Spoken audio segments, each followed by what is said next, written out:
Setelah kita mengerti betapa perjuangan dari para bapak gereja di dalam mempertahankan iman yang satu dan benar sekali untuk selamanya, dan juga merumuskan tentang pengakuan iman Nikea dan dijadikan sebagai suatu pengakuan di setiap liturgi, maka disitulah mengapa kita perlu mempelajari ajaran rasuliah. Karena ajaran rasuliah inilah yang akan membentengi dan akan mencegah semua ajaran-ajaran sesat yang ditimpakan pada kita. Nah, setelah Yesus mengalami apa yang dinamakan dengan kebangkitan dari antara orang mati, Kristus memerintahkan pada para muridnya bahwa pergilah, jadikan semua bangsa muridku dan baptislah mereka dalam nama Bapa, dalam nama Anak, dan juga Roh Kudus. Ya. Dan ajarlah mereka melakukan segala sesuatu yang kuperintahkan kepadamu. Dan itu nyata sekali ditulis di dalam Matius 28 ayat 19 sampai 20. Dalam ayat-ayat ini kita dapat melihat dan dapat mengerti apa yang terdapat dalam kandungan kata-kata itu. Kata pergilah, jadikan semua bangsa muridku menunjuk pada artian bahwa para rasul adalah pelanjut misi Kristus. Ya, para rasul adalah pelanjut misi Kristus. Baptislah menunjuk pada artian bahwa para rasul adalah pelaksana sakramen. Ajarlah menunjuk pada artian bahwa para rasul adalah para pengajar atau standar daripada suatu ajaran. Jadi kalau demikian menginjil, ya, menginjil itu tidak hanya mengumpulkan orang, tetapi juga menginfus orang-orang yang telah ditobatkan di dalam gereja. Apa itu menginfus? Menanamkan, menancapkan rahmat ilahi kepada orang yang mau percaya dengan Yesus. Melalui apa? Melalui sakramen. Jadi sakramen itu adalah merupakan suatu infus yang Allah berikan kepada kita. Untuk apa? Menjadi bagian di dalam tubuh mistika Kristus. Dari sini kita dapat melihat bahwa Kristus itu adalah sebagai titik pijak menyatunya manusia dengan Allah. Ya kan? Dengan Allah. Sehingga dengan demikian dia menjadi bagian di dalam Allah. Atau dapat dikatakan menjadi bagian daripada gereja. Nah, gereja itu siapa? Gereja itu siapa? Kristus, pintar sudah. Gereja itu Kristus. Nah, kita ini menjadi gereja karena dicangkokkan melalui sakramen. Ya kan? Di dalam Kristus, yaitu di dalam gereja. Nah, dari sinilah kita dapat melihat bahwa gereja itu pernah pecah nggak? Pernah nggak? Mas Widi, kira-kira pernah pecah nggak? Kalau gerejanya sendiri sih tidak pecah. Kan kemarin itu. Gerejanya sendiri tidak pecah, tetapi yang dicangkokkan. Jadi kalau kita berbicara gereja, inti gereja itu adalah Kristus. Sedangkan kita ini adalah yang dicangkokkan, yang ribut itu bukan gerejanya, tapi yang dicangkokkan, yang disebut sebagai gereja. Makanya ada kata golongan Apollo, golongan Kepas, dan lain sebagainya kan. Pertanyaannya adalah, apakah Kristus terbagi-bagikan kita? Jadi kalau demikian, pada waktu kita ditanya, gerejamu pecah, maka siapa yang mengatakan gerejaku pecah? Manusia. Ya kan? Umatnya maksudnya ya, Rom. Kenapa? Maksudnya umatnya yang pecah. Gereja tidak pernah Gerejanya pecah. tidak pecah. Iya, Yang gereja. pecah. Yang Umat-umatnya maksudnya. Iya, yang dicangkokkan itu yang pecah, tetapi gerejanya tidak pernah pecah karena gereja siapa? Kristus. Tetap satu. Ya kan? Jadi yang membuat kanon dan tidak kanon ini siapa? Kristus? Ya tidak, siapa? Umatnya. Yang dicangkokkan. Nah, kita sekarang berbicara tentang Kristus sebagai gereja itu. Dan para rasul adalah sebagai standar daripada suatu ajaran, atau para rasul adalah sebagai pengajar. Ya, sebagai pengajar. Nah, sekarang masalahnya adalah apa isi daripada ajaran para rasul itu? Atau apa yang diajarkan oleh para rasul itu? Jawabannya adalah segala sesuatu yang Yesus perintahkan.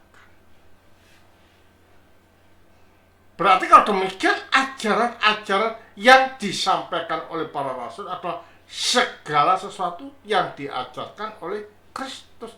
Tidak boleh tidak dan tidak boleh menyeleweng dari apa yang diajarkan oleh para rasul. Ya kan? Dengan demikian, isi ajaran tersebut adalah mengenai Yesus Kristus itu sendiri. Jadi pertanyaan, Yesus yang mana, kan gitu kan? Yesus yang dimengerti oleh orang sebelah, orang Protestan, atau bagaimana? Ya bukan. Benar kan? Tetapi Yesus yang tinggal dalam gereja, dan gereja itu yang diajarkan. Siapa? Yesus yang dikenal oleh para rasul. Jadi di luar itu adalah ideologi atau opini-opini atau pendapat-pendapat orang. Nah, karena pendapat-pendapat inilah, maka tidaklah salah kalau muncul denominasi, aliran-aliran atau sekte-sekte. Karena apa? Mengajarkan sesuatu di luar Kristus. Tetapi yang diajarkan dan bahkan didewakan adalah opini-opini mereka sendiri. Coba kalau mereka mengajarkan Kristus satu sama lain, kan beda kan? Monofisit, Sablianisme, ya kan? Apolinaris, Arius, beda. Menunjuk pada artian bahwa itu bukan ajaran dari Kristus sendiri atau dari gereja yang didirikan oleh Kristus melalui para rasul. Jadi tahu ya, munculnya denominasi karena dia menggunakan opini sendiri. Tahu nggak sekarang denominasi ada berapa? 64.000 denominasi. Nah, satu sama lain ajarannya berbeda. Nah, kita ingin masuk di satu sama lain berbeda atau masuk pada ajaran tunggal, yaitu ajaran gereja itu. Ini tinggal kita pilih sekarang. Oke? Terus katakan, mengingat Kristus yang memerintahkan dan menetapkan para rasul, maka para rasullah yang menjadi standar bagi siapa saja yang ingin mengetahui dan mengenal Yesus secara benar. Karena isi ajaran para rasul adalah segala sesuatu yang diperintahkan kepadamu. Karena itulah supaya kita bisa menerus sampaikan ajaran para rasul kepada jemaat sekarang, apalagi sebagai seorang imam. Harus apa? Belajar. Study, study, and study without end. Ya kan? Nah, kalau imamnya tidak pernah belajar bagaimana mengajar umat, ya kan? Ya. Itu permasalahannya. Nah, kalau diajarkan yang salah, bukan hanya imamnya yang kena laknat, tetapi umatnya juga kena. Karena mengajarkan sesuatu yang salah. Ya kan? Nah, itulah sebabnya sebagai orang percaya atau dikatakan sebagai tubuh mistika Kristus, sebelum dibaptis itu harus mengetahui know well the doctrine of Christianity. Ya kan? Tidak boleh sembarangan. Ya? Ini sangat penting sekali untuk diketahui, karena banyaknya para nabi dan para pengajar-pengajar palsu yang memutarbalikkan ajaran Kristus. Coba kita lihat di dalam Matius 7 ayat 5 sampai 20. Ya, Matius 7 ayat 5 sampai 20.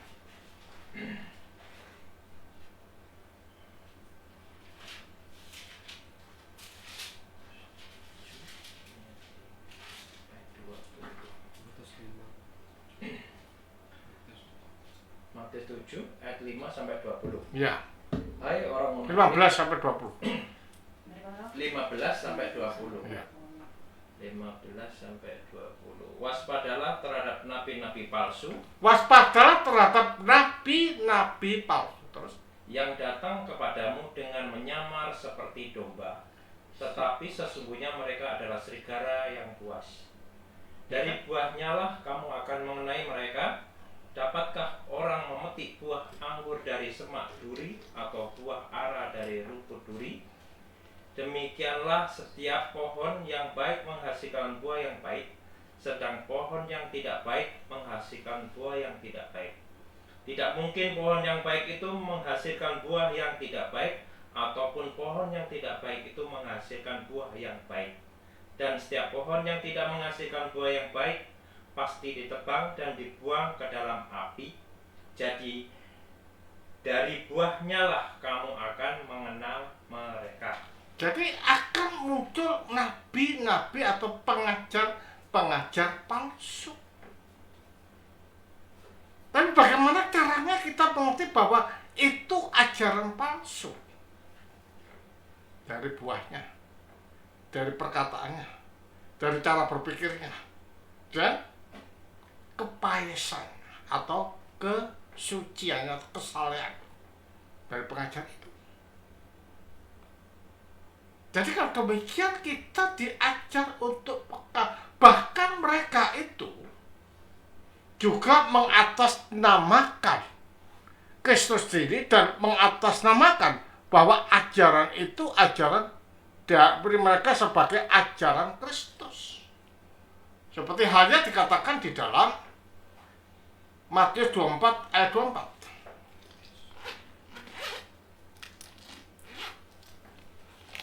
Ya, Matius 24 ayat 24.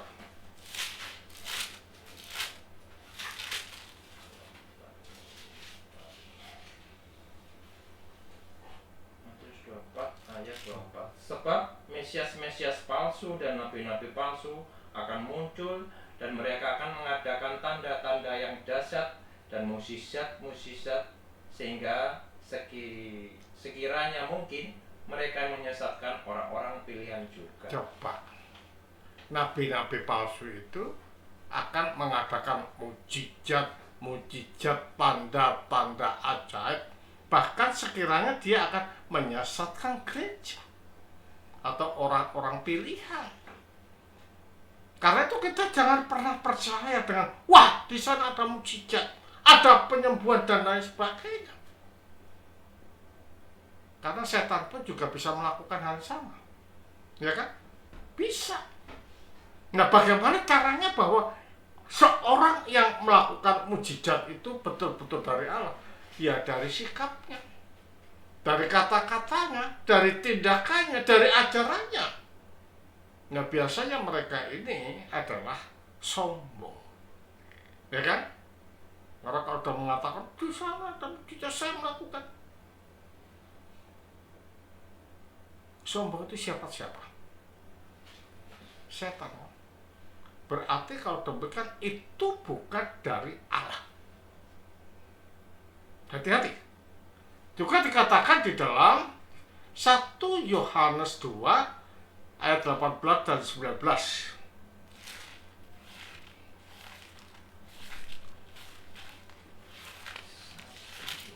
1 Yohanes 2 ayat 18 19.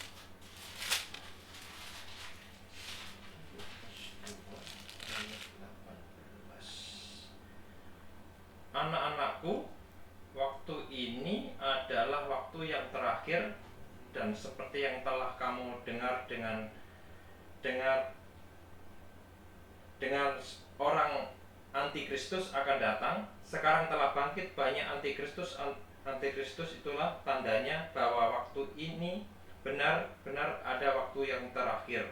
Memang mereka berasal dari antara kita, tetapi mereka tidak sungguh-sungguh termasuk pada kita. Sebab jika mereka sungguh-sungguh termasuk pada kita, niscaya mereka tetap bersama-sama dengan kita. Tetapi hal itu terjadi supaya menjadi nyata bahwa tidak semua mereka sungguh-sungguh termasuk pada kita. Dapat dikatakan sekarang adalah hari akhir. Bahkan dikatakan mereka itu ada di antara kita atau muncul dari antara kita. Berarti dari mana? Orang Kristen. Makanya muncul bidat-bidat, ya kan? Muncul bidat-bidat yang mengajarkan sesuatu yang lain daripada apa yang diajarkan oleh para rasul. Berarti kalau demikian imam bisa jadi bidat nggak? Bisa, ya kan? Imam bisa jadi sesat nggak? Bisa. Nah, tujuan daripada umat ini diajar supaya umat itu mempunyai hati nurani gereja. Sehingga pada waktu siapapun yang masuk di dalam gereja atau apapun yang kita dengar tentang ajaran gereja, jika itu tidak sesuai dengan apa yang diajarkan oleh para rasul, maka hati ini menolak. Itu sesat, itu tidak benar, dan lain sebagainya. Itu namanya hati nurani gereja. Nah, hati nurani gereja itu tertanam tancap di dalam kalbu kita jika terus menerus diajarkan oleh gereja melalui diri para presbiter. Ngerti? Nah, kalau presbiter tidak pernah mengajar, apa yang didapat oleh umat? Ya bentuknya ortodok, tapi mentalnya bukan ortodok. Ya kan? Nah, itu masalahnya, ya. Juga dikatakan, juga di sana dikatakan, dan Alkitab mengatakan dengan tandasnya bahwa nabi-nabi dan pengajar-pengajar tersebut muncul, tadi saya katakan, dari tengah-tengah orang percaya itu sendiri. Hal ini nyata sekali dari pernyataan yang mengatakan sekarang telah bangkit banyak antikristus. Mereka itu berasal dari antara kita, berarti dari gereja. Makanya ada Artikes, ada Apolinaris, ada Arius. Itu kan Arius seorang apa? Seorang patria kan? Konstantinopel, ya kan? Dikatakan sebagai pitet yang mengatakan ada saatnya sang sabda tidak bersama-sama dengan Allah. Ini kan lucu, akhirnya mempersamakan sang sabda itu dengan makhluk. Kalau tidak bersama-sama dengan Allah kan berarti apa? tidak kekal. Kalau tidak kekal berarti kan ciptaan. Kalau ciptaan berarti kan makhluk. Padahal Sang Sabda sebagaimana dikatakan di dalam Yohanes 1 ayat 1 sampai 2 itu adalah firman. Kalau dia firman berarti tinggal di dalam Allah. Kalau tinggal di dalam Allah, sebagaimana Allah itu kekal, maka firman-Nya pun juga kekal. Jadi mereka dari mana? Dari gereja. Makanya kita ini harus hati-hati meskipun even though dia priest atau siapapun. Jikalau salah ya kita salahkan ajaran. Makanya presbiter itu harus learning, harus belajar untuk mengajarkan umat agar umat mempunyai apa yang dinamakan dengan hati nurani ke gereja. Bahaya kan? Kalau kita jadi orang percaya tidak tahu ajaran, bahaya nggak? Bahaya dong. Lah iya, jadi terus ke. Terus kita katakan ya, sekarang telah bangkit banyak antikristus yang berasal dari antara kita, tapi mereka sungguh-sungguh tidak sungguh-sungguh di antara kita. Apa karena tidak setia, ya kan? Tidak mempertahankan kebenaran dan melenceng, artinya memisahkan dari kita. Seperti yang dikatakan di dalam 1 Yohanes 2, 18, 19 tadi. Juga dikatakan situ ya. Ya katakan sebab ternyata ada orang tertentu yang telah menyelusup di tengah-tengah kami. Ya kan? Telah menyelusup atau masuk dan mengajarkan sesuatu yang lain. Makanya hati-hati. Ya kan? Tapi kita tidak akan tahu bahwa itu adalah penyelusup kalau kita tidak mempunyai hati nurani gereja. Kita sendiri nggak tahu, gimana kita tahu orang menyelusup. Ya kan? Kita nggak tahu kok bagaimana kita bisa meneliti bahwa itu benar atau tidak. Nah disinilah pentingnya kita belajar. Nah kita tidak mau jadi ortodok hanya ortodok-ortodokan, tapi betul-betul mengerti tentang ortodok itu bagaimana, ajarannya bagaimana, penyembahan bagaimana, etikanya juga bagaimana, itu perlu kita ketahui. Oke? Terus katakan di antara kamu ya,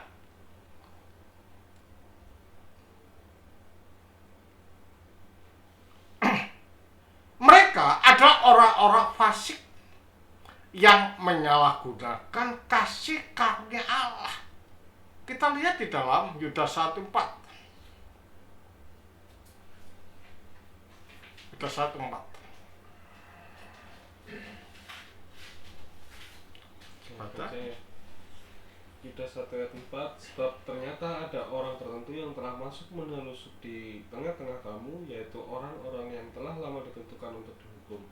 Mereka adalah orang-orang yang fasik, yang menyalahgunakan kasih karunia Allah kita untuk melampiaskan hawa nafsu mereka. Ya, orang-orang fasik yang menyalahgunakan kasih karunia.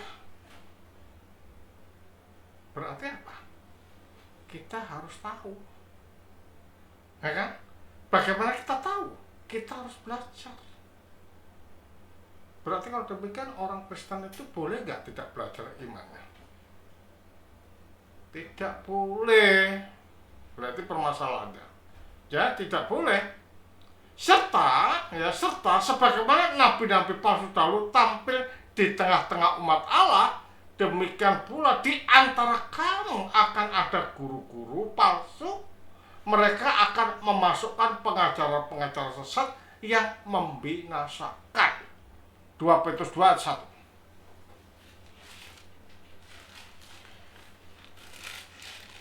Nah, 2 Petrus 2 ayat 1.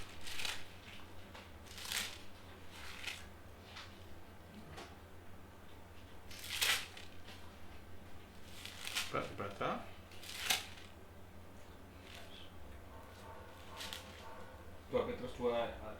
Petrus 2 ayat 1.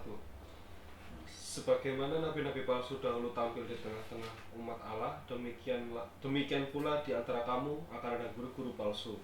Mereka akan memasukkan pengajaran-pengajaran sesat yang membinasakan, bahkan mereka akan menyangkal penguasa yang telah menebus mereka dengan jalan demikian segera mendatangkan kebinasaan atas diri mereka. Ya kan? Memasukkan ajaran-ajaran sesat. Ya kan? Nah, jadi kalau demikian bagaimana kita mengerti bahwa itu ajaran sesat? Untuk kita mengerti itu ajaran sesat, kita harus mempunyai hati nurani gereja. Bagaimana kita mengerti mempunyai hati nurani gereja? Kita harus belajar. Siapa yang ngajar? Imam. Makanya the core, ya kan, of the church depend on imam. Inti daripada gereja tergantung pada imam. Dikatakan otak daripada gereja juga imam. Kalau imamnya nggak pernah belajar, kira-kira bisa ngajar nggak? Bisa menanamkan hati nurani gereja nggak? Tidak. Akhirnya apa? Kita menjadi orang Kristen ortodok tidak mengerti apa-apa. Ini bahaya. Hingga kita ditarik tidak tahu what is true and what is wrong. Kan gitu kan? Kita tidak tahu mana yang salah dan mana yang benar, kita tidak tahu. Ya.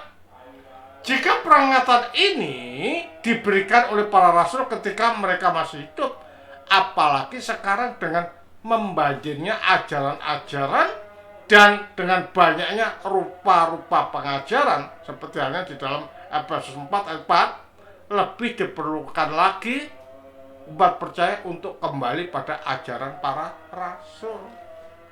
Ya kan? Pada zaman rasul aja ajaran sudah muncul, apalagi sekarang. Ya kan? Kita harus kembali kepada ajaran para rasul.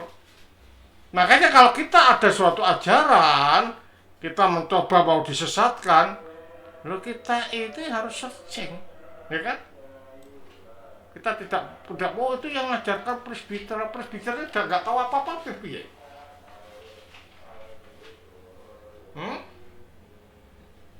Lebih diperlukan lagi umat percaya untuk kembali pada ajaran rasuliah, karena mereka lah yang telah ditetapkan oleh Kristus untuk menjadi pengajar-pengajar. Jadi bukan guru-guru atau pengajar-pengajar yang mengangkat diri mereka sendiri, biarpun kalau mereka menamakan dirinya Kristen. Karena justru dari antara kalangan Kristen sendirilah pengajaran-pengajaran dan guru-guru palsu itu muncul, ya kan?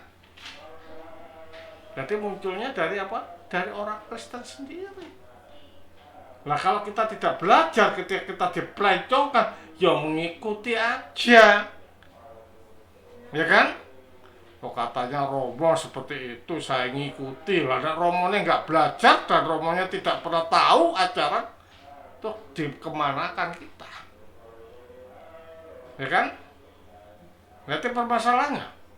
Terus katakan juga banyak orang berseloroh mengatakan yang penting kan Yesus, kan gitu kan? Yang penting Yesus, tak perlu gereja, saya tak perlu sejarah, saya tak perlu ajaran rasul. Wah, kalau Yesus yang salah gimana? Ya kan, seperti Yesusnya monofisik, seperti Yesusnya siapa? Arius. Ya, tapi ya seperti itu. Nah kita harus tahu di sini kan banyak acara Yesusnya deosetik, ya kan? Nah kita seperti itu. Nah dari sini kita dapat melihat bahwa betapa pentingnya kita belajar mengenai ajaran para rasul. Makanya ketika ada orang seluruh dunia dengan tegas dikatakan memang yang penting itu Yesus. Dan itu harus menjadi pusatnya serta inti dari ajaran. Namun masalahnya adalah Alkitab mengatakan adanya Yesus yang lain, ya kan? Roh yang lain. Coba kita lihat di dalam 2 Korintus 11 ayat 4.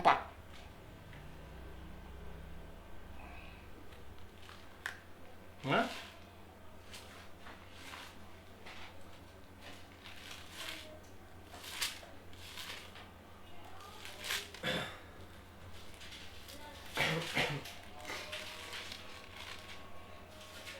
Dua Korintus 11 ayat 4 dikatakan, sebab kamu sabar saja.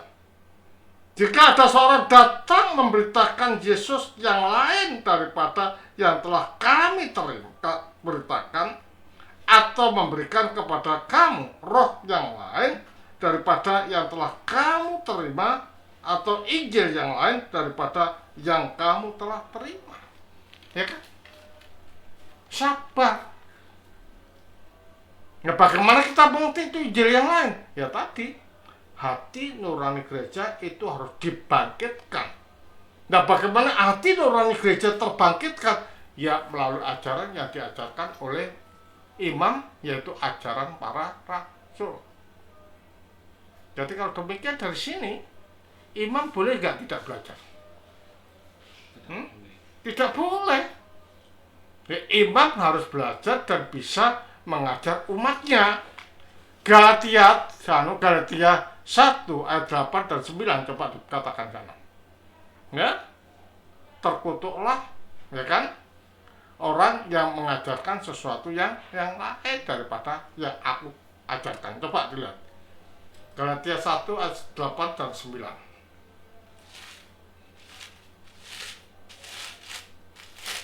Dibaca.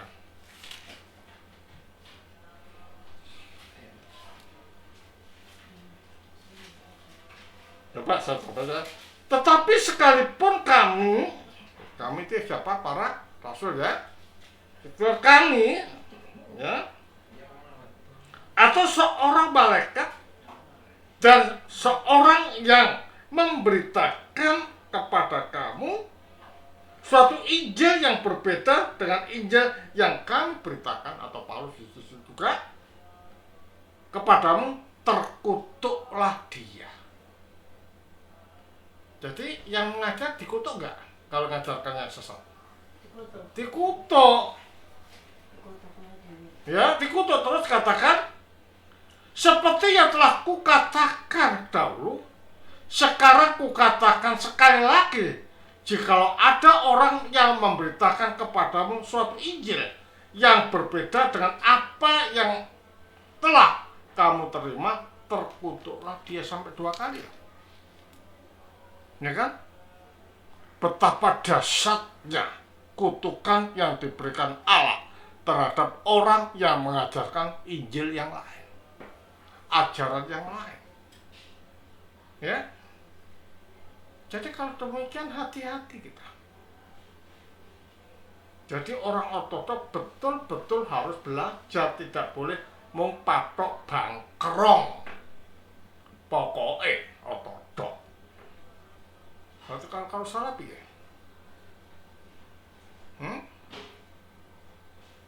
Nah, terus gitu.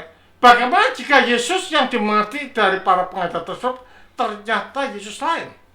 Bukankah ini sangat membahayakan bagi keselamatan orang percaya? Kira-kira kalau kita diajarkan yang lain tetap berdiri dalam itu enggak? Itu ingat loh, keselamatan kamu. Ingin selamat enggak sih, saya katakan? Kan ingin selamat. Saya ingin selamat, Romo. Enggak, makanya. Ya. Lagi pula Yesus tak mungkin dapat dimengerti tanpa Alkitab. Dan Alkitab tak akan mungkin, ya, tak akan ada jika tak ada para rasul yang menulisnya.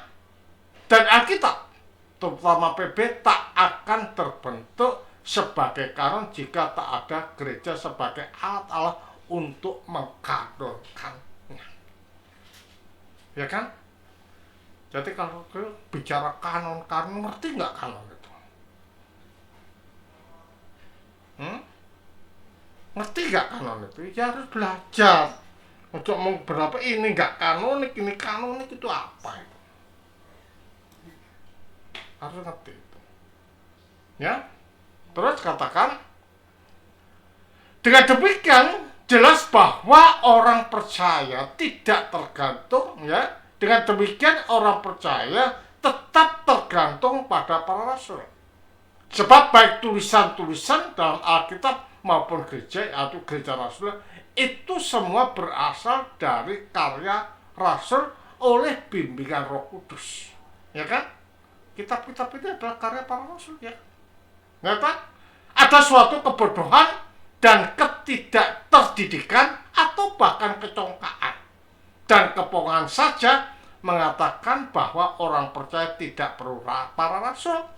Yang penting Alkitab dengan tegas mengatakan mengenai ajaran palsu dan para penganutnya sebagai berikut. Ya, kita lihat di situ. Kita lihat di sana seorang bidat yang sudah 1-2 kali kau nasihati, hendaknya engkau jauhi. Kalau orang mengatakan yang salah, ya jangan kamu teruskan, ya dijauhin. Ya kan? Di situ engkau tahu bahwa orang semacam ini benar-benar sesat dan dengan dosanya menghukum dirinya sendiri. Coba kita lihat di dalam Titus 3 ayat 10 sampai 11.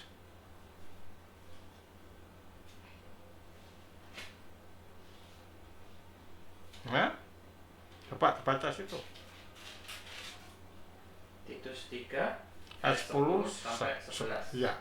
Seorang bidat yang sudah 1-2 kali kau nasihati, hendaklah kau jauhi. Kau tahu bahwa orang yang semacam itu benar-benar sesat dan dengan dosanya menghukum dirinya sendiri. Betul. Ya kan? Kalau si itu ada mengajarkan sesat, kamu terus gombel. Nah, ya ini Alkitab yang mengatakan, bukan kamu yang mengatakan. Iya. Ya kan? Iya. Juga, tetapi sekalipun kami atau rasul-rasul atau seorang malaikat dari surga yang memberitakan kepada kamu suatu Injil yang berbeda, katakan tadi, terkutuklah dia. Jikalau ada orang yang memberitakan kepadamu suatu Injil yang berbeda, terkutuklah dia. Bahaya kan? Bahaya. Dan itu dikatakan di dalam Galatia 1 ayat 8 sampai 9. Coba ada pertanyaan.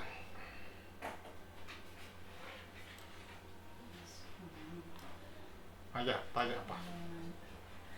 Saya belum dong. Belum. Mas Widi, ada tanya? Jadi kalau gereja itu nggak pecah ya Romo ya, terus yang gereja-gereja lain itu jadi yang di luar kita itu juga masih disebut gereja ya Romo? Tidak, yang disebut gereja yang didirikan Yang oleh para rasul rasul. ajarannya yang para Iya. rasul itu aja. Jadi Jadi mereka itu, lah, berarti mereka itu bukan gereja. kalau dalam panggilan gereja ortodoks is not the church.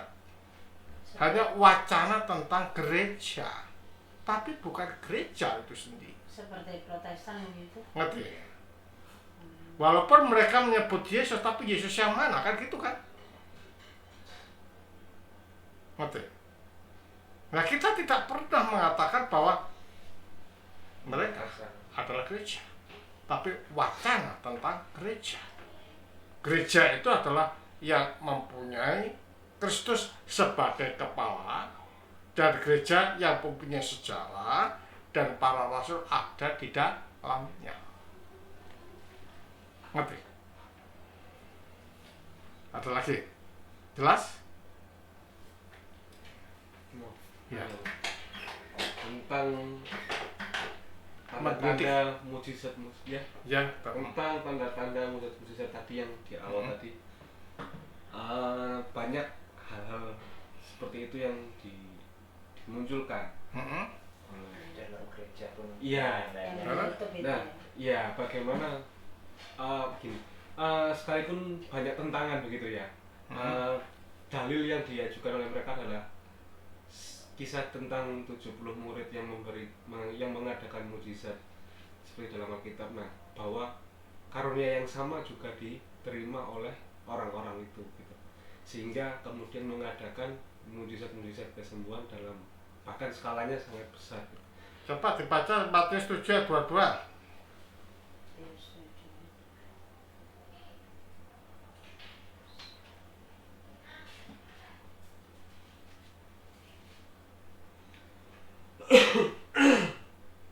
Matius 7 ayat 22.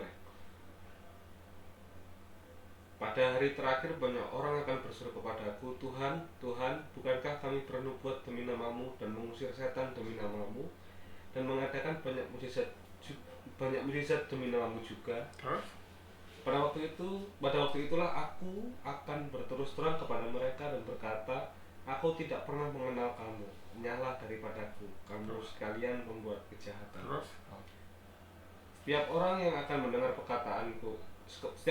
mendengar perkataanku ini dan melakukannya, ia sama dengan orang yang bijaksana yang mendirikan rumahnya di atas batu. Kemudian turunlah hujan dan datanglah banjir, lalu angin melanda rumah itu, tetapi rumah itu tidak rubuh sebab didirikan di atas batu. Jadi kalau kita melihat tidak semua orang yang melakukan mujizat atau menyembah Tuhan itu berkenan di hadapan Allah atau dikenal Allah. Karena apa? Titik pijaknya yang sama. Ya kan? Karena di dalam pengajaran Kristen itu bukan mujizat itu yang ditekankan, tetapi melakukan kehendak Sang Khalik. Ya kan? Untuk mencapai pada kesucian, kemurnian, dan kesalehan di dalam hidup itu sendiri. Makanya dikatakan kan, ketika kamu hidup hendaknya engkau mati, supaya pada waktu kamu mati, kamu hidup. Artinya apa? Artinya pada waktu kita hidup, kita jangan terikat oleh yang jasmani, mujizat dan lain sebagainya, ada duit kayak duit dan seperti itu kan. Jangan di situ, tetapi orientasi kita adalah soul oriented, jiwa menjadi orientasi kita. Oke? Nah disitulah maka kita akan mendapatkan sesuatu yang Allah kehendaki di dalam hidup, menjadi tak bercacat di hadapan Allah, dan kita kembali pada takdir. Takdir kita apa? Efesus 1:4. Coba dibaca.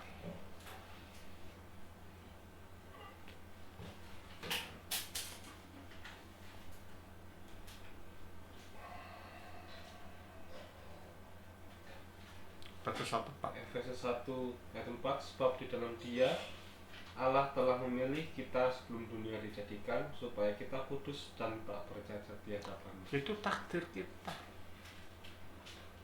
Kita kembali ke sana. Makanya kenapa sih ortodoksia, ortolatria, ortopaksia sebagai pilar gereja, karena itu menunjuk atau menarik kita pada titik nol. Ya, ortodoksia, ortolatria, ortopaksia bukan segalanya, tetapi sarana untuk mencapai segalanya.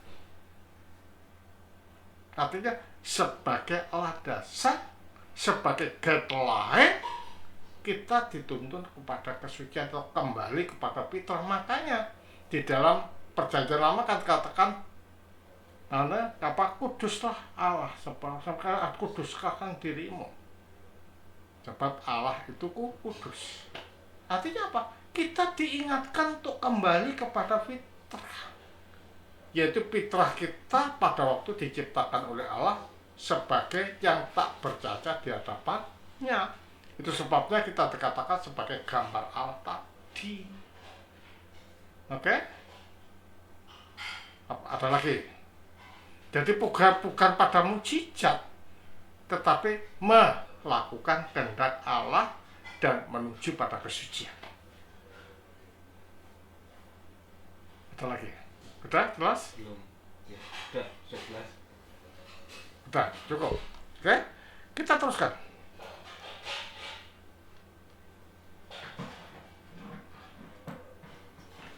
Demikian juga Rasul Yohanes dengan tegas mengatakan, jika seorang datang kepadamu dan ia tidak membawa ajaran ini, ajaran siapa ini? Ajaran para rasul, ya. Janganlah kamu menerima dia di dalam rumahmu, dan janganlah memberi salam kepadamu, sebab barang siapa memberi salam kepadanya, ia mendapat bagian dalam perbuatannya yang jahat. Ya, orang yang datang pada kita tidak membawa ajaran ini, ajaran para rasul, jangan kamu tolak, jangan kamu terima di rumahmu. Karena kita akan mendapat embasnya dari perbuatan jahat mereka. Jadi kalau demikian, mendengar ajaran yang salah itu bisa kita teruskan nggak? Ya kan? Nah inilah mengapa sih orang ortodoks perlu belajar supaya tahu ini loh. Jangan hanya ortodoks tok, tapi tahu ajarannya. Itu loh mas. Ya, tuh katakan juga. Ya, coba kita lihat di dalam 2 Yohanes 1, 10, 11. Ya.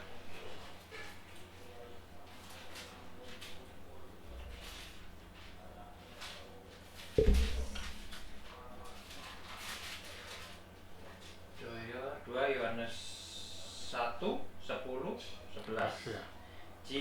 Jikalau seorang datang kepadamu dan ia tidak membawa ajaran ini, Ajaran para rasul, janganlah kamu menerima dia di dalam rumahmu. janganlah menerima dia di Beri salam rumahmu. kepada mereka. Jangan memberi salam. Istilahnya kalau orang ini sewot aja gitu. Kalau mereka memberikan ajaran yang sesat, karena kalau tidak kita akan berdampak dengan kejahatan mereka. Oke? Ayat-ayat di atas dengan tegas memberikan peringatan mengenai beberapa hal, yaitu bidat, yaitu pengikut dan pengajar ajaran non-rasul ya, yang sesat adalah sesat. Dalam kesesatannya itu menyebabkan dia yang akan terhukum. Ya. Demikian juga Injil lain, Yesus lain, dan roh lain yang diikuti dan diajarkan orang, menyebabkan orang yang mengajar itu dikutuk. Guru-guru palsu yang mengajarkan kesesatan dan tak sesuai dengan ajaran Petrus atau ajaran Rasulia, itu juga disebut sebagai terkutuk. Kalau demikian imam bisa dikutuk nggak? Ya bisa. Kalau imam mengajarkan sesat, ya dikutuk. Nah kita mau dituntut oleh orang yang dikutuk, kan? Makanya kita harus belajar yang benar sebagai ortodoks.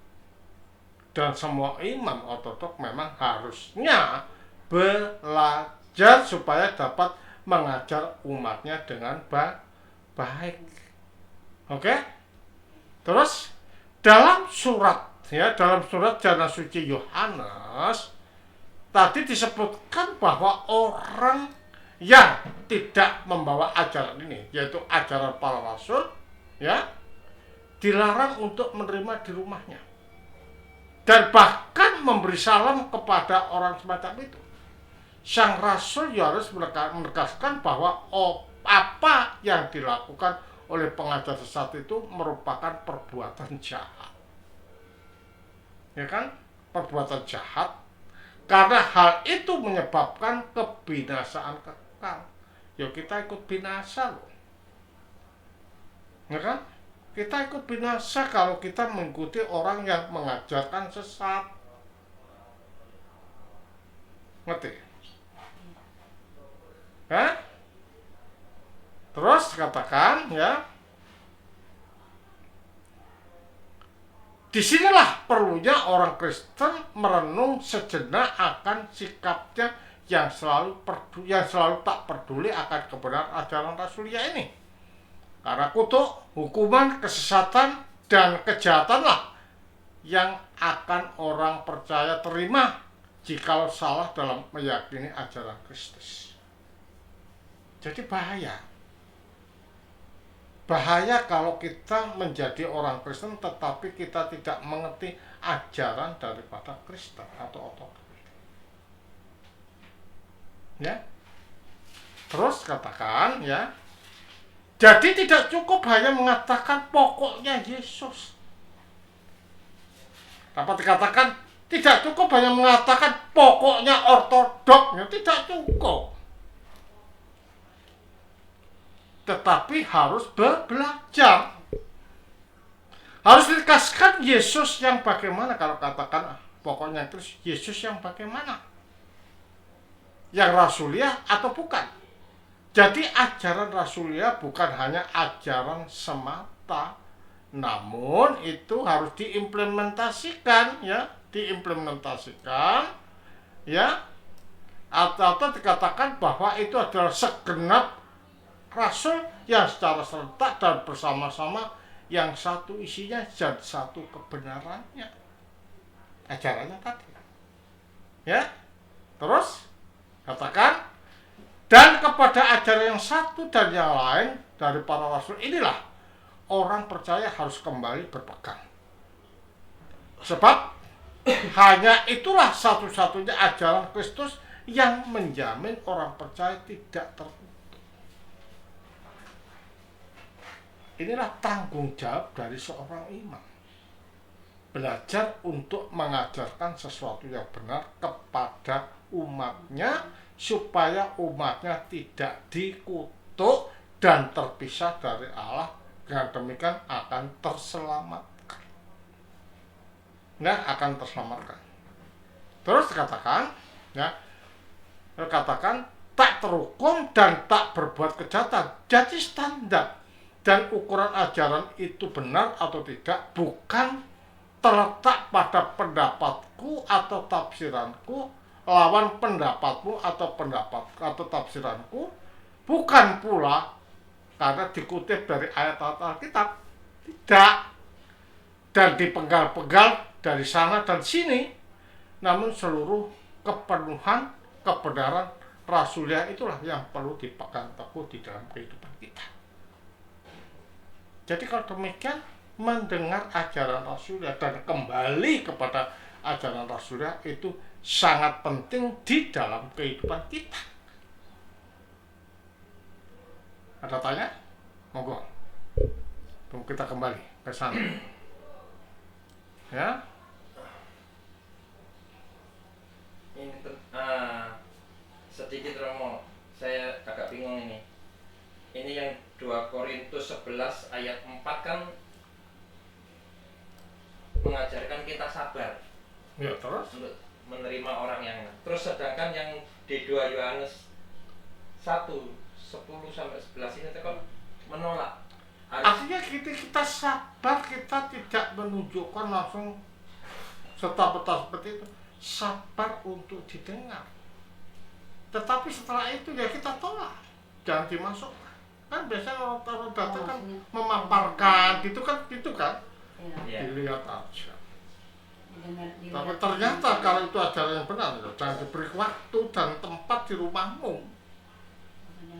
Ngerti? Apalagi dalam adat Jawa kan. Iya kan. Nah, pemikiran dalam adat Jawa. Please come to my house, I want to talk with you, I give you drink. Gitu kan. Ya kan? Sedangkan Itu di kan? 2 Yohanes kan harus ditolak. Intinya kayak kita itu gimana ya? Iya. Jadi bisa seperti itu, kita sabar menerima. Tetapi after we hear what they said about the teacher and we feel that that's wrong, ya kita tolak, ya. Jadi kalau kita terima di situ dengan sabar, didengarlah. Nah, setelah kita tahu bahwa itu bukan ajaran para rasul, dan keluar kamu dari rumah.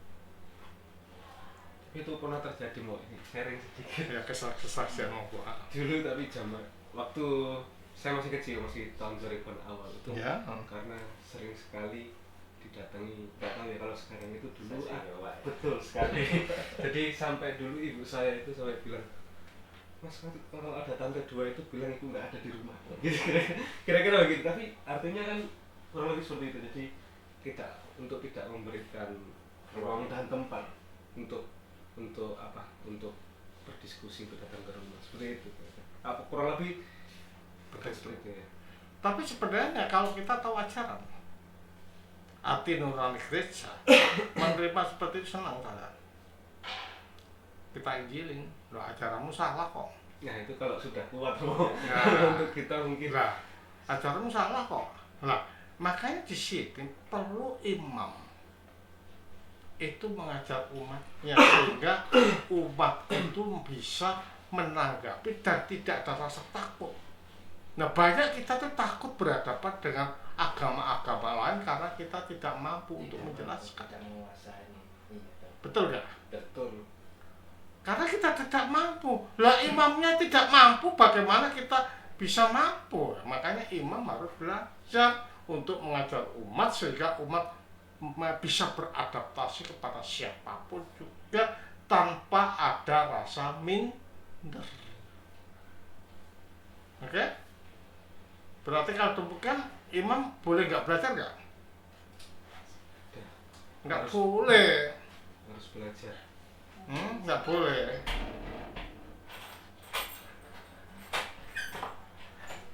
Ada lagi? Cukup. Nah, ya.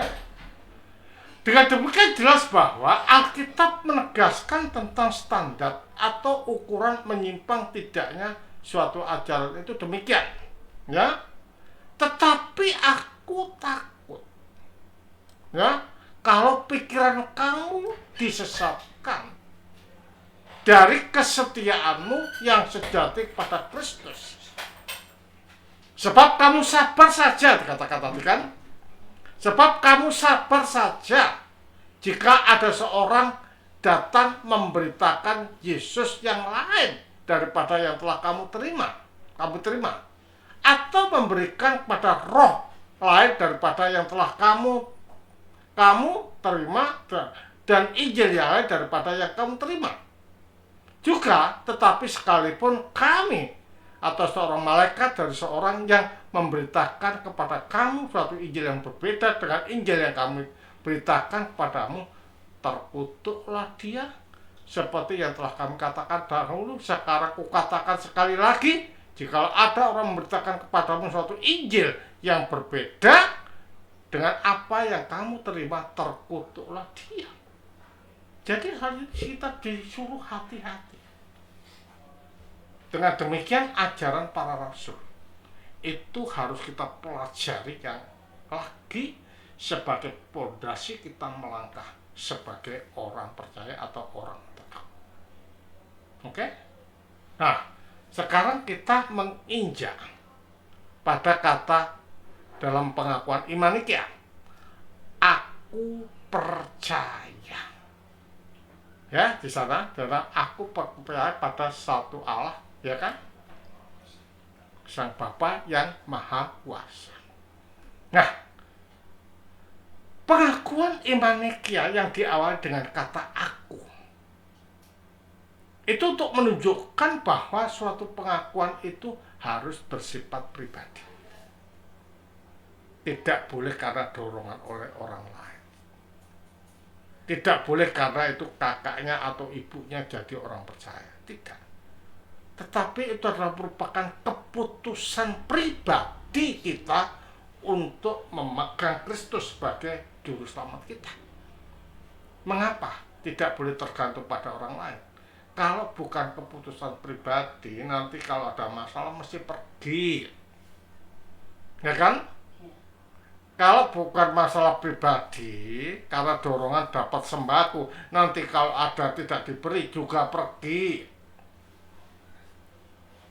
Kalau bukan keputusan pribadi, karena ada dorongan diiming-iming sesuatu, kalau iming-imingnya tidak ada, itu pergi.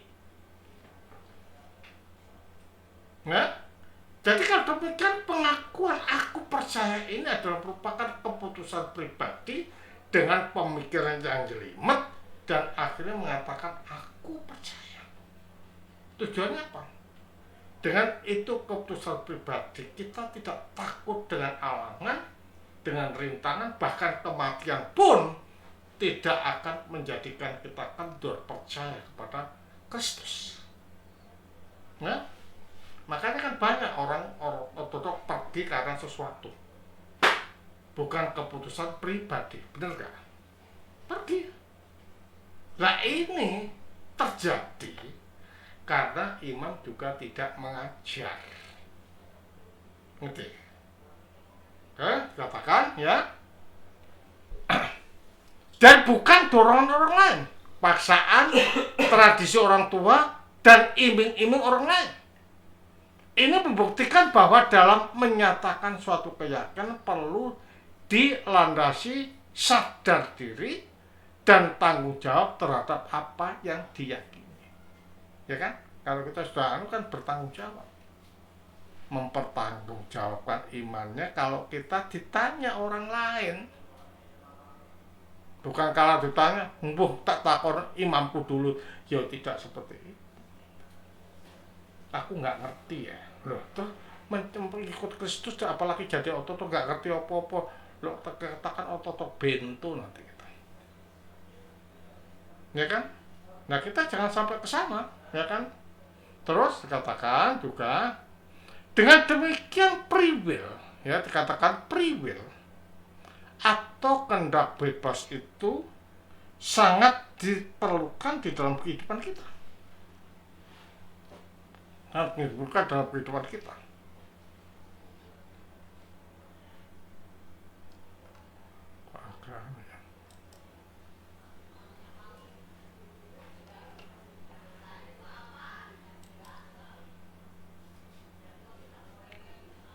Mungkin ada yang tanya sekarang di sini.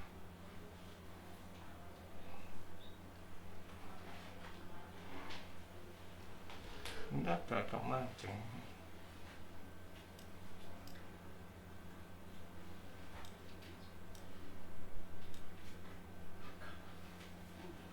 Ada yang tanya? Silakan.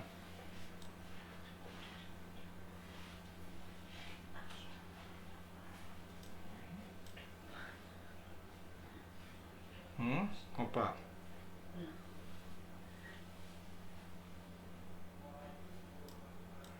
Ya?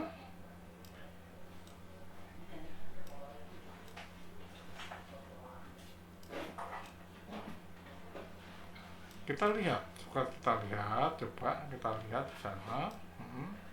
Dalam Matius, ya, Matius 16, 14 sampai 15.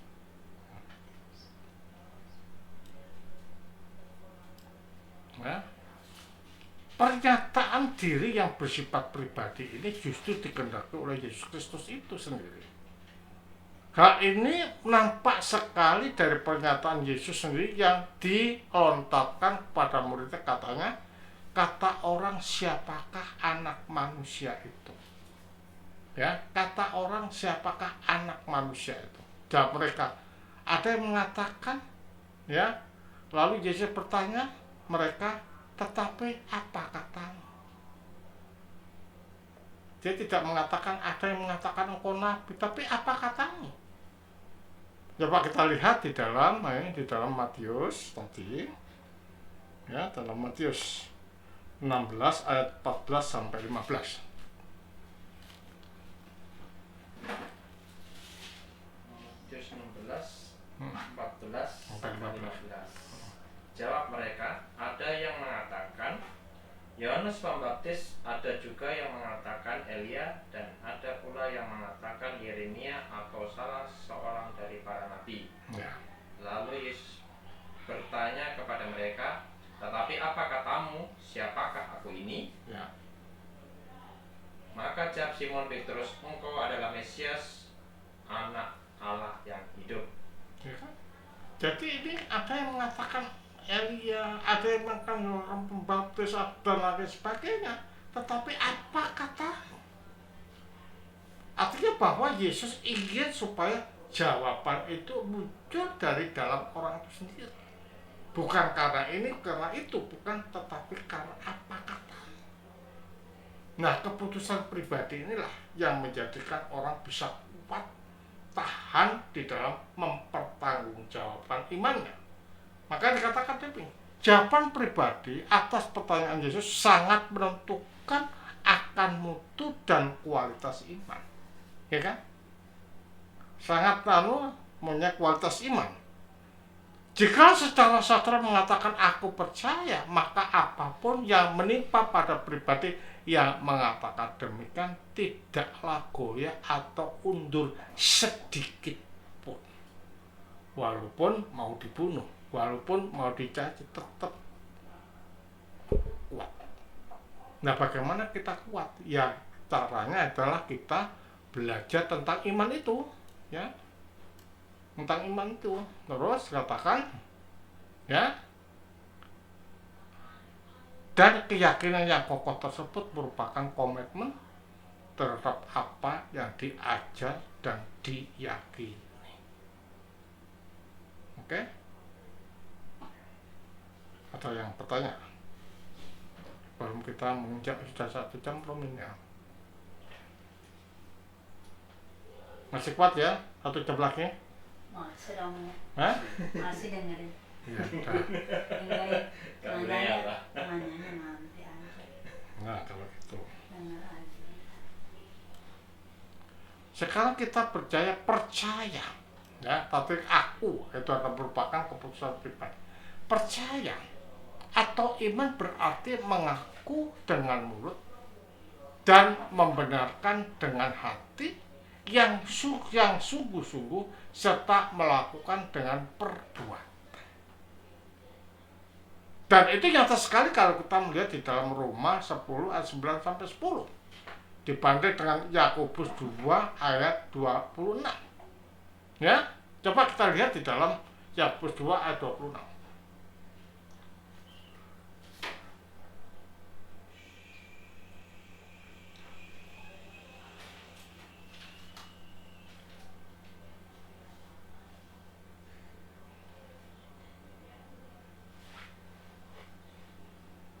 Nah, Yakobus 2 ayat 26.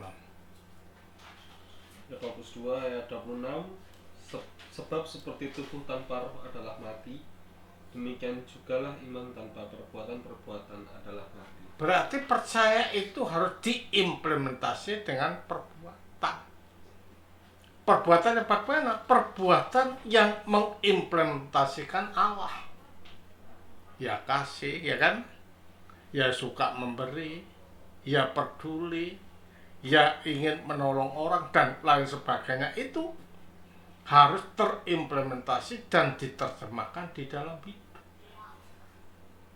Bahkan itu akan memberikan suatu nuansa yang berbeda dari orang yang tidak percaya kalau kita mengimani dan mengimplementasikan di dalam hidup. Jadi percaya adalah memproklamirkan dengan ucapan apa yang dibenarkan dalam hati serta dimengerti oleh akalnya. Jadi antara akal dan hati harus sinkron. Oke?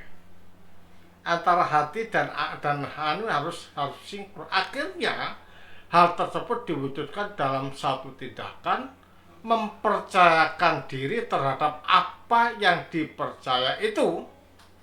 Jadi hal percaya itu bukanlah suatu tindakan yang membabi buta, yaitu percaya saja, itu loh kata-kata. Pokoknya percaya, pokoknya ortodok, ya mesti. Ya kan? Tapi tidak belajar, tidak diajar. Terus jadi ortodok yang bagaimana? Makanya kita katakan percaya itu betul-betul harus terimplementasi dalam tindakan. Ya? Yaitu percaya saja meskipun itu meragukan dan tak diterima oleh akal. Iman perdana tidaklah mengajarkan keyakinan yang sedemikian. Pokoknya percaya tetapi hatinya gerundel. Ya, ortodok tidak mengajarkan seperti itu. Ya kan? Tetapi antara percaya dan akal akal budi itu harus pas. Ngerti? Dan akal budi itu bisa pas kalau bisa menerangkan imannya kepada orang lain dan itu diyakini di dalam kalbunya. Oke? Terus kita lihat di sini ya. Kita lihat di sini. Jadi percaya di sini bukan sekedar menyuguhkan tentang apa yang diajarkan tanpa adanya suatu tindakan. Yang diajarkan itu harus diimplementasikan di dalam tindakan. Kalau hanya ngajar nggak ada tindakan, namanya apa? Jarkoni. Bisa ngajar nggak bisa ngelakoni. Ya, dan itu bukan ortodok. Dan itu bukan ortodok, itu selalu melakukan apa yang diajarkan. Ya? Terus dikatakan juga, namun percaya adalah suatu respon yang membenarkan terhadap apa yang diwahyukan oleh Allah dalam Kristus. Jadi percaya di sini bukan sekadar menyuguhkan tentang apa yang diajarkan tanpa adanya suatu tindakan untuk mempercayakan diri dan melakukan apa itu dalam keyakinan itu. Namun percaya akhirnya menimbulkan tingkah laku dan sifat hidup yang nyata. Ya kan? Jadi ada suatu dampak orang percaya itu dalam sikapnya, ya kan? Dalam kata-katanya, dalam pandangannya, dalam kehendaknya, dalam tindakannya. Tindakan yang mengimplementasikan Kristus dalam hidup dan kehidupan ini. Jadi kita akan lihat juga ya, percaya menurut penggunaan Alkitab itu untuk yang bagaimana. Itu kan kita harus tahu juga. Dalam Alkitab banyak menggunakan istilah percaya. Itu terutama dalam perjanjian baru. Suatu misal di dalam dalam Galatia 6 ayat 2 ayat 16. Percaya dalam pada atau iman dalam atau pisteis itu adalah Galatia 2 ayat 6 itu mengatakan suatu yang dikaitkan dengan peristiwa tertentu dalam sejarah Yesus Kristus. Coba kita lihat di dalam Galatia 2 ayat 16. Galatia 2 ayat 16. Ya. Kamu tahu bahwa tidak seorang pun yang dibenarkan oleh karena melakukan hukum Taurat, tetapi hanya oleh karena iman dalam Kristus Yesus.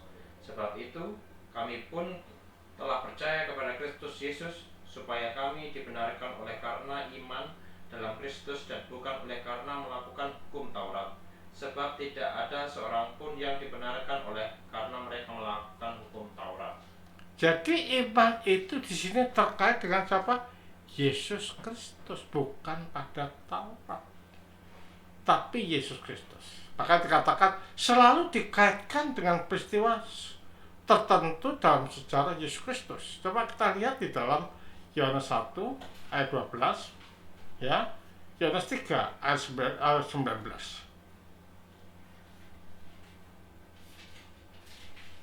Yohanes 1 ayat 19. Yohanes 1 ayat 12. Yohanes 1 ayat 12. Tetapi semua orang yang menerimanya diberinya kuasa supaya menjadi anak-anak Allah, yaitu mereka yang percaya dalam namanya. Yang percaya dalam namanya terkait dengan Kristus.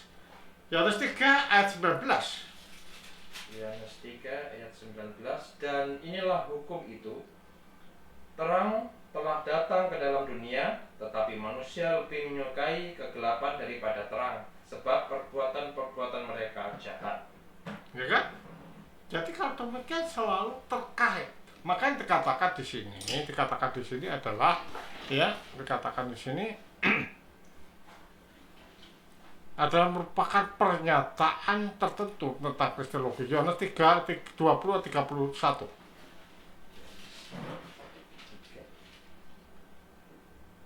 Yohanes 3 20 21. 20-31.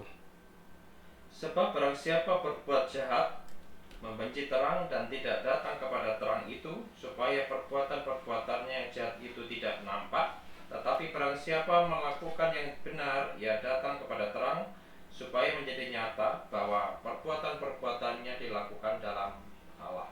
Ya kan? Jadi dengan demikian kita tahu iman selalu melibatkan pengikut sertaan suatu isi sejarah, khusus di dalam pengalaman kristologis. Hal yang lebih penting lagi adalah bahwa dalam penggunaan jana suci Paulus, iman selalu dimengerti sebagai penerimaan dan berita rasuliah serta berita keselamatan yang disodorkan oleh Injil. Ya, kita lihat di dalam Roma 1 ayat 8.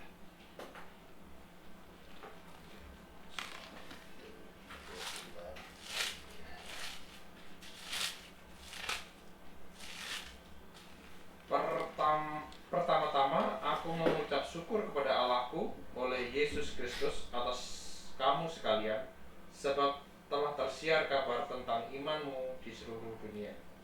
Tersiar imanmu seluruh dunia. Terus 1 Timotius 1 ayat 8. 1 Tesalonika 1 ayat 8.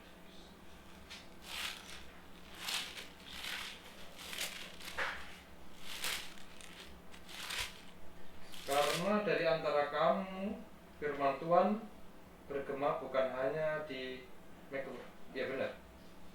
1 Tesalonika 1. 1 ayat 8. Iya benar. Karena dari antara kamu firman Tuhan bergema bukan hanya di Makedonia dan Akhaya saja, tetapi di semua tempat telah tersiar kabar tentang imanmu kepada Allah, sehingga kami tidak usah mengatakan apa-apa tentang hal itu. Ya kan, tersebar imanmu kepada Allah, sehingga kamu tidak akan mengatakan apa-apa. Melalui apa? Tindakan-tindakan, melalui perbuatan-perbuatan, cara bicara kita, perilaku kita yang mengimplementasikan Kristus itu dibaca di mana-mana. Jadi kalau demikian, mengikut Kristus itu betul-betul harus mengimplementasikan Kristus di dalam hidup. Jadi tidak bisa hanya percaya saja, tapi betul-betul mindset kita ini akan kita ubah. Dan yang bisa mengubah adalah Allah di dalam rohnya. Oke, mungkin sampai di sini kita akan lanjutkan.